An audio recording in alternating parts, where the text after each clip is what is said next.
సకల దేవతా స్వరూపుడు శ్రీ షిరిడి సాయినాథ్ మహారాజ్ గారి పాదార విందాలకు శిరస్సు వంచి నమస్కరించుకుంటూ సోమన్ దేవస్వామిని చిట్ట చివరికి ప్రయాణం సాగించి షిరిడి పోయి సాయిబాబాను చూచేలా చుట్టూ ఉన్నటువంటి ప్రయాణికులు చేస్తారు.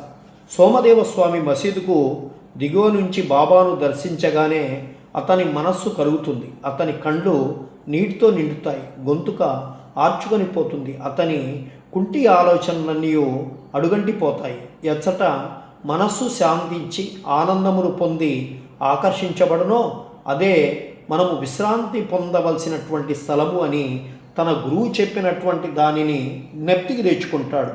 అతడు బాబా పాదధూళిలో దొర్లుటకు తహతహలాడతాడు. బాబా దర్శనం కొరకు దగ్గరకు పోగా సాయినాథుడు ఇలా అంటారు, మా వేషాలు మా దగ్గరనే ఉండని, నీ ఇంటికి నీవు పొమ్ము, తిరిగి మసీదుకు రావద్దు. ఎవరైతే మసీదుపై జెండా ఎగురవేస్తున్నారో అట్టి వారి దర్శనము చేయడం ఎందుకు?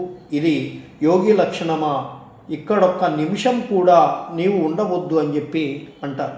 ఆ స్వామి మిగుల ఆశ్చర్యపడతాడు. బాబా తన మనస్సును గ్రహించి బయటికి ప్రకటించుచున్నారని చెప్పి మనస్సులో తెలుసుకుంటాడు. అతడు ఎంత సర్వజ్ఞుడు, తాను తెలివి తక్కువ వాడనియు బాబా మహానుభావుడని గ్రహిస్తాడు. బాబా అందరినీ కౌగిలించుకొనుట, కొందరిని ఆశీర్వదించుట, కొందరిని ఓదార్చుట, కొందరి వైపు దాక్షిణ్యంతో చూడట, కొందరి వైపు చూచి నవ్వుట, ఊదీ ప్రసాదము కొందరికి ఇచ్చుట, ఇట్లు అందరినీ ఆనందింపజేసి సంతృప్తి పరచుట చూసి తననొక్కరినే ఎలా అంత కఠినముగా చూస్తున్నాడు అని అతనిలో అనుకుంటాడు. తీవ్రముగా ఆలోచించి బాబా చేయనదంతయు తన అంతరంగమునున్న దానిని సరిగా నుంచవలనని చెప్పి గ్రహిస్తాడు. దానివల్ల పాఠములు నేర్చుకొని వృద్ధి పొందుటకు ప్రయత్నించవలనని చెప్పి గ్రహిస్తాడు.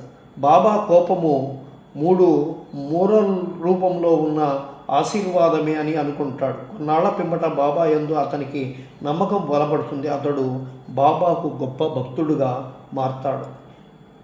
హేమాత్ పంత్ నానాసాహెబ్ చందోర్కరు ఒకనాడు నానాసాహెబ్ మసీదులో మహల్సాపది మొదలైన వారితో కూర్చొని ఉండగా బీజాపూర్ నుండి ఒక మహమ్మదీయుడు కుటుంబంతో బాబాను చూడడానికి వస్తారు. అతనితో ఘోషా స్త్రీలు ఉండొచ్చే నానాసాహెబ్ అచ్చట నుండి లేచి వెళ్ళిపోవడానికి ప్రయత్నిస్తాడు.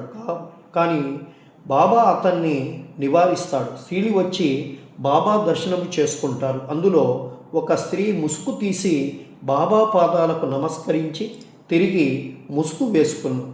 నానాసాహెబ్ ఆమె ముఖ సౌందర్యమును చూచి మరలా చూడగోరుతాడు. నానా యొక్క చాంచల్యమును చూచి స్త్రీలు వెళ్ళిపోయినటువంటి తర్వాత బాబా నానాతో ఇలా అంటారు, నానా, అనవసరంగా చికాకు పడుచున్నావేంటి? ఇంద్రియములు వాని పనులు చేయనిము, వానిలో మనము జోక్యం చేసుకొనకూడదు. దేవుడు ఈ సుందరమైనటువంటి ప్రపంచమును సృష్టించి ఉన్నాడు, కానీ అందరినీ చూచి సంతసించుట మన విధి. క్రమముగాను మెల్లగాను మనస్సు స్థిరపడి శాంతించును. ముందు ద్వారము తెరిచి ఉండగా వెనుక ద్వారము నుండి పోనేలా మన హృదయములు స్వచ్ఛంగా ఉన్నంత వరకు ఏమీ దోషము లేదు.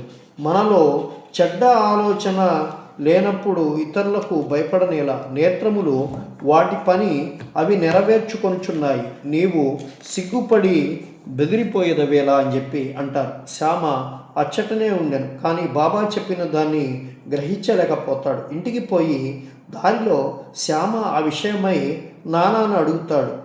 ఆ చక్కని స్త్రీ వైపు చూచి తాను పొందినటువంటి ఆ చాంచల్యమును గూర్చి నానా చెప్తాడు. బాబా దాన్ని గ్రహించి ఎట్లు సలహానిచ్చనో వివరిస్తాడు. బాబా చెప్పిన దాని భావము నానా ఇట్లు చెప్పడం ప్రారంభిస్తాడు. మనస్సు సహజంగా చంచలమైంది, దానిని ఉద్రేకించున్నట్లు చేయరాదు. ఇంద్రియములు చలించవచ్చును, శరీరము స్వాధీనమందు ఉంచుకొనవలను, దాని ఓరిమి పోవునట్లు చేయకూడదు. ఇంద్రియాల విషయముల వైపు పరుగెత్తును, కానీ మనము వాని వెంట పోరాదు. మనము ఆ విషయములను కోరకూడదు. క్రమముగాను నెమ్మదిగాను సాధన చేయటం వలన చంచలత్వమును జయించవచ్చును. ఇంద్రియాలకు మనము లోబడకూడదు, కానీ వారిని మనము పూర్తిగా స్వాధీనమందుంచుకొనలేము. సమయానుకూలముగా వానిని అణచి